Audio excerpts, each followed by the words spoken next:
Welcome back to my YouTube channel. I hope you are doing great. First of all मुझे पता है आप लोग क्या सोच रहे हो कि मैं इतना सच धज के क्यों बैठी हूँ यूट्यूब वीडियो के लिए। तो मैं इंस्टाग्राम रील शूट कर रही थी और मुझे फिर लगा कि तक आउटफिट कौन चेंज करेगा, प्लस मैं थोड़ा ज़्यादा सुंदर लगने लगी थी। तो मुझे लगा कि थोड़ा अगर मैं सुंदर लगी रही हूँ तो मैं यूट्यूब को भी दिखाई देती हूँ कि मैं इतनी सुंदर क्यों लग रही हूँ। थोड़ा सा मुझे शो ऑफ करने की आदत है, जब मैं बिंदी लगा लेती हूँ तो थोड़ा सा। अच्छा, अब बात करते हैं आज की वीडियो की। तो today I am gonna review how to stop your jealousy and comparison. First of all I want to give you disclaimer कि ऐसा नहीं है कि मैंने कभी जेलसी फील नहीं करी या कंपैरिजन फील किया। मैं तो साधु संत हूँ, ऐसा वाला कुछ नहीं है। सच में कुछ भी ऐसा नहीं है। मुझसे ज़्यादा जेलसी किसी ने फील नहीं किया होगी, मुझसे ज़्यादा कंपैरिजन किसी ने फील नहीं किया होगा। एक टाइम पे ऐसा था। बट कहते हैं ना कि आपके पास दिमाग आता है, आप बुद्धि से थोड़े बड़े होते हो, एज के साथ साथ थोड़ा थोड़ा आ जाता है। तो वो सीन होगा and now am at a stage जहाँ पे मुझे ना जेलसी भी होती है ना कंपैरिजन लगता है। यस, मैंने अपने आप को बहुत ज़्यादा अपने आप पे काम करा है और इस वजह से now I don't feel jealousy and comparison and now I will tell you how to do the same thing. Please thank me in the comment section. इसके लिए इतना ज़्यादा दिमाग दे रहा तो जो मैंने ऐसे लड़ लड़ के ठोकरे खा खा के सीखा है वो मैं तुम्हें ऐसे सिखा रही हूँ। फर्स्ट ऑफ ऑल ना, हमें समझना पड़ेगा कि ये जो हमें फीलिंग आती है ना, वो 3 टाइप की होती है। हर एक चीज़ को आप जेलसी का नाम नहीं दे सकते। ओके, फर्स्ट थिंग जो होता है दैट इज फोमो। अब हमें लोग कहते हैं ना फोमो हो रहा है, फोमो हो रहा है, FOMO. FOMO is something that missing out. Okay, तो अगर आपने किसी रिलेशनशिप में आपने किसी को देखा, ठीक है, जैसे मेरे साथ पहले होता था। मैं किसी रिलेशनशिप को देखती थी या मैं किसी कपल को देखती थी तो मुझे ऐसा फील होता है, फोमो होने लगता था यार अंदर से। इट्स नॉट दैट कि I am jealous of that, it's something that is missing in my life.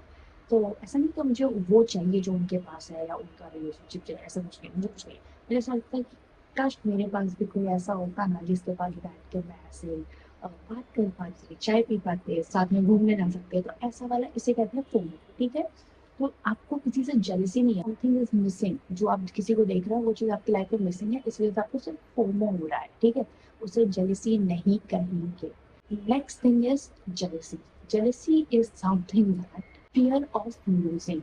Now you have to understand, जैसे मेरा फ्रेंड है या मेरा बॉयफ्रेंड है, ठीक है, सामने वाला उससे क्लोज होने लगा, तो मेरा बेस्ट फ्रेंड, मेरा बॉयफ्रेंड किसी और का ना हो जाए, मुझे उस चीज से डर रहेगा, वो मेरी जगह ना ले ले, ऐसा कुछ। That is called jealousy, fear of losing. तुम हर एक चीज को ये नहीं बोल सकते कि सामने वाले से तुम चिढ़ रहे हो तो मतलब तुम जेलस फील कर रहे हो। समथिंग दैट कि तुम इनसिक्योर हो अपनी किसी चीज को लेके कि वो तुमसे छिन ना जाए, तब तुम्हें ऐसा लगता है। ओके, एंड नेक्स्ट थिंग जो सबसे बड़ी होती है that is envy. Envy is something, जब तुम कहते हो ना जो चीज उसके पास है वो मुझे चाहिए, the same thing that is called as envy. अब तुम क्लियर हो कि फोमो क्या होता है, जेलसी क्या होती है और एनवी क्या होता है ना।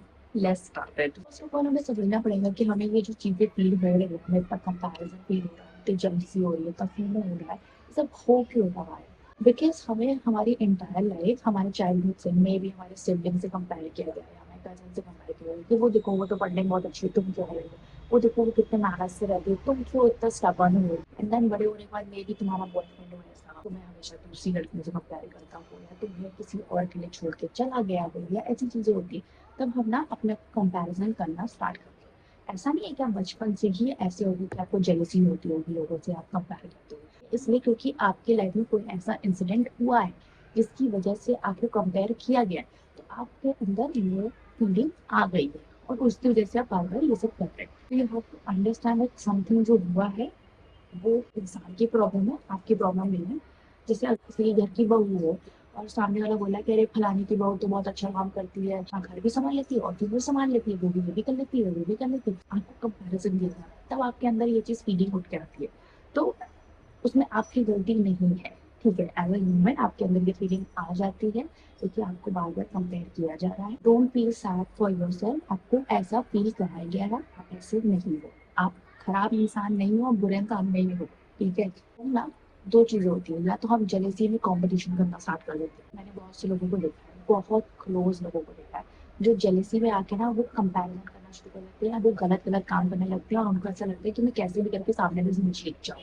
इवन अगर आपके कोई कजन है या आपका कोई सिबलिंग है जिससे आपको बार बार कंपेयर करा जा रहा है, अब सोचो मैं किसी चीज में मैं उससे आगे निकल जाऊँ, कोई भी चीज हो यार, कैसी भी हो, पढ़ाई हो, करियर हो, या फिर ऐसे लव लाइफ हो, किसी भी चीज में मैं उससे तो पहले नंबर पे आ ही जाऊं।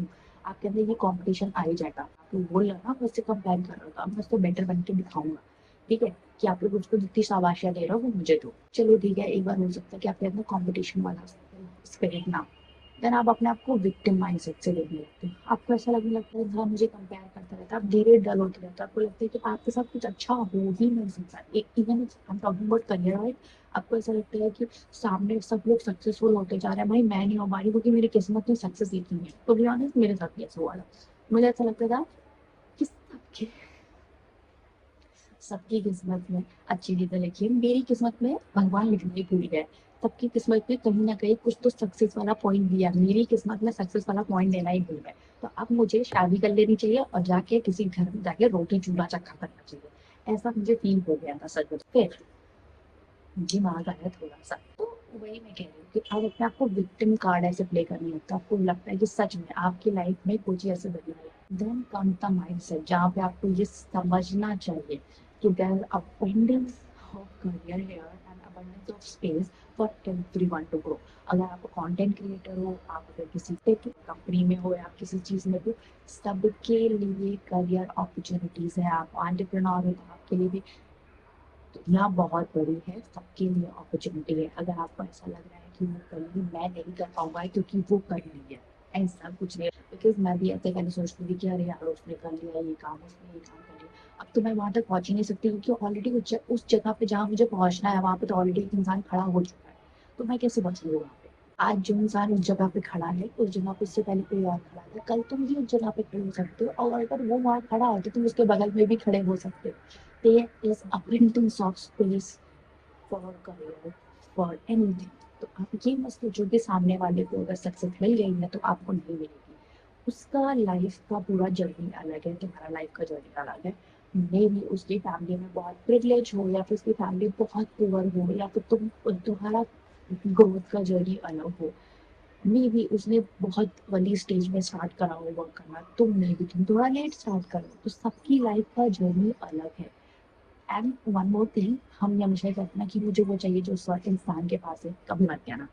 ट्रस्ट मी, मुझे किसी ने बोला था, मुझे याद नहीं है किसने बोला, बट हाँ ये बात याद रह गई थी। मैंने बोला था ना अपनी लास्ट वीडियो में कि वर्ड्स याद हो जाते हैं, तो वर्ड्स याद रह गए मुझे कि कभी किसी की किस्मत नहीं मांगनी चाहिए, क्योंकि अगर उसे कुछ अच्छा हुआ है तो उसके साथ बुरा भी हो। तो अगर आप उसकी किस्मत ले लोगे तो आप उसकी सारी बुरी चीजें भी ले लो। मे भी कल को उसकी किस्मत में आगे जाके एक्सीडेंट लिखा हो, मे भी उसकी किस्मत में आगे जाके कोई बहुत बड़ी बीमारी लिखी हो, आप उसकी किस्मत मांग रहे हो, इट मीन्स कि आप उसकी बुरी चीजें भी मांग रहे हो। तो कभी किसी से किस्मत नहीं मांगनी चाहिए। आपकी भी किस्मत में अच्छा लिखा है, हाँ मे भी उसकी किस्मत में वो चीज 20 ईयर्स की एज में आ गई, आपकी किस्मत में वो चीज 30 ईयर्स में आ रहा हो। ठीक है, ऐसा हो सकता है, बस वेट करना है, काम करते जाना है, and my day will come. ऐसा नहीं है कि मेरा दिन नहीं आएगा, आएगा। किसी की किस्मत में जल्दी लिखा हो तो किसी की जल्दी लेट लिखा होता है, बट आता जरूर है। सबका टाइम एक बार आता है, भगवान सबको एक बार मौका देते हैं, और वो हमें कैसे झपट्टा मार के उसे ले लेना चाहिए।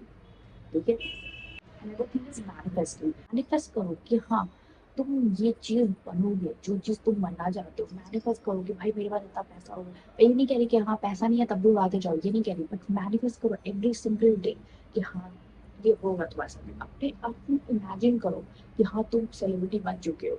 ऐसा इमेजिन करो कि भाई तुमने ये चीज करी। जब तक तुम नहीं मानोगे तो कि तुमने ये काम करा है, लोग ये नहीं मानने वाले, और यूनिवर्स तो बिल्कुल नहीं मानेगा। तुम्हें ये बिलीव करना पड़ेगा that you are a star. जिस दिन तुम बिलीव कर लिए कि तुमने अचीव कर लिया, उस दिन यूनिवर्स बिलीव कर लेगा और वो तुम्हें लाके मिलेगा वो चीज। I am manifesting every single day that I'll get 1 million followers on YouTube. And one day it will happen. Trust me, you have to manage it. Then last is how to overcome your jealousy. As I already told you that you are unique. ठीक है, तुम्हें ये बात समझनी पड़ेगी कि जैसे तुम हो वैसा कोई और नहीं है। उसकी किस्मत अलग है, तुम्हारी किस्मत अलग है। प्लीज किसी और से ये फील करना बंद करो कि अरे उसके पास जो है ना वो मुझे चाहिए। मे भी तुम जो चीज मांग रही हो ना उसकी, लेकिन उसको ना सिर्फ इतना मिलने वाला हो, और तुम वो चीज मांग रही हो। मे भी भगवान ने तुम्हारी किस्मत में थोड़ा लेट लिखा है, और तुम्हारी किस्मत में इतना लिखा हो। तुम जो चीज तुम्हें भगवान दे रहे हैं वो इतनी है, और तुम मांग रही हो उसका देख के इतना। तो क्या हो गया, फिर भगवान पता है क्या करेंगे, इसको लेके इतना देंगे तुम्हें, क्योंकि तुम इतना ही मांग रही हो तो तुमको इतना दे रहे हैं। तो ये समझो कि तुम्हें अगर कोई चीज लेट मिलने वाली है तो इतने से इतना मिलेगी। तो तुम्हें सिर्फ काम करते जाना है और सोचना है कि तुम्हारी किस्मत में भी वो चीज आने वाली है। तो दूसरे से जेलेसी फील करना बंद करो। I think how to overcome your jealousy is that तुम्हें होता है ना, मुझे जेलेसी होती है यार, इसको मिल गया, ये चीज यार, ये यहाँ से पा गई यार, ये इसको अवार्ड मिल गया, ऐसे में सोच रही थी। फिर मैंने पता क्या किया, मैं ये सोचने लगी यार इसको मिला है, वाह यार ये मेरी आइडल है, मुझे ऐसा काम करना है। अब मैं ना उन लोगों को आइडल समझ रही हूँ कि भाई वो कर सकती है तो मैं भी कर सकती हूँ। अब तुम ये कि तुम अपनी फीलिंग्स को पॉजिटिव वे में ले जाना चाहती हो या नेगेटिव वे में ले जाना चाहती हो। तो it's all about you, you have to understand कि तुम अपने माइंड में कितना नेगेटिव भरना चाहते हो, कितना पॉजिटिव भरना चाहते हो। इवन पता क्या होगा, तुम जेलेसी में कंपटीशन में ऐसा हो जाएगा कि वो तो ग्रो कर रहा है क्योंकि उसको नहीं पता कि तुम उससे जेलस फील कर रहे हो, और तुम नीचे गिरते जाओगे, गिरते जाओगे, गिरते जाओगे, और एक टाइम में इतना ज्यादा स्मैश हो जाओगे ना, तो तुम्हें समझ में आएगा कि यहाँ से मैं कैसे उठूं। ठीक है, तो jealousy is lame thing, I am telling you according to me, this is the way. आप अपनी जेलिसी को अपने आइडल में कन्वर्ट कर लो। So here I'm gonna end this video. I hope this helped you somewhere to overcome your jealousies and to stop your jealousies and comparison. And there are so many people who will still compare you and make you jealous. I'm telling you, there are so many people. लोग आएंगे तुम्हें बार बार बोलेंगे कि अरे वो तो तुमसे ज्यादा अच्छी है, वो तो ऐसी है। सब सोच के चलो कि तुम्हें किसी से जेलस फील करना ही नहीं है। और ये भी मैनिफेस्ट करो कि मैं कभी किसी से जेलस फील करूंगी ही नहीं करूंगी। एंड ट्रस्ट मी, कोई तुमसे जेलसी नहीं फील करा सकता फिर। Okay, here I'm gonna end this video. I hope you liked it and सुंदर तुम बहुत लगी हो ना, कोई बात नहीं। See you on my next video tomorrow. अगर तुम ये वीडियो डेली डेली देख रहे हो और तुम डेली डेली कुछ ना कुछ सीख रहे हो, इंस्पायर हो रहे हो, तो कमेंट करो कि it's helping me so that मैं और मोटिवेट होके और अच्छी वीडियोस बनाऊँ। जो भी लोग देख रहे हो please comment down and bye.